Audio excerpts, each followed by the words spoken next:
Hello students, my name is Abhishek Shrivastava. Welcome to eTech. आज हमारा topic है इलेक्ट्रिक फ्लक्स डेंसिटी और इलेक्ट्रिक डिस्प्लेसमेंट। आइए शुरू करते हैं। तो सबसे पहले हम लोग शुरू करते हैं flux per unit area. Flux per unit area आपका इलेक्ट्रिक फील्ड डेंसिटी का फार्मूला है।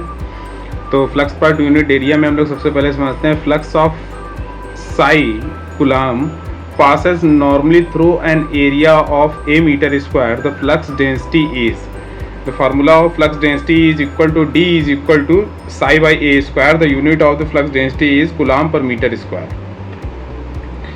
In the terms of electric field intensity, the formula of electric flux density is equal to D is equal to epsilon naught epsilon r E.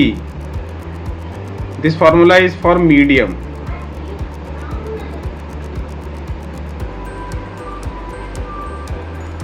अगर हम लोग free space की बात करें तो D is equal to epsilon naught E, where the epsilon naught is the space permittivity.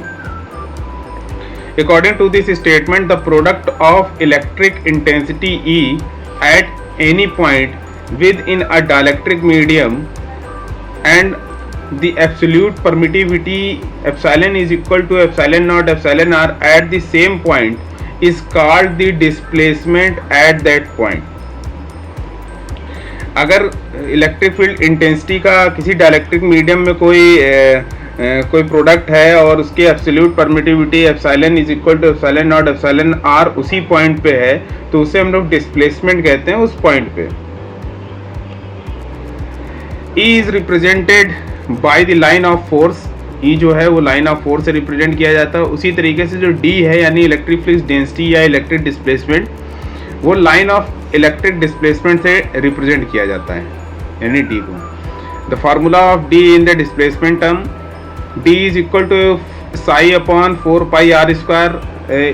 This is the condition of sphere.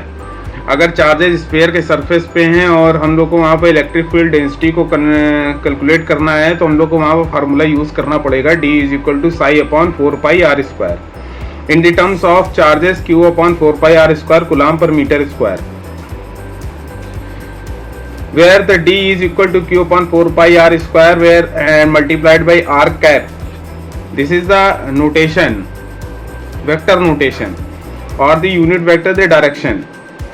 E depends on the permittivity of surrounding medium and D depends on independent value of value है आपकी independent value है. D आपकी क्या है, independent value है, लेकिन E जो है वो डिपेंड करता है परमिटिविटी की वैल्यू पर, जो कि आपके सराउंडिंग मीडियम के से पे डिपेंड करती है.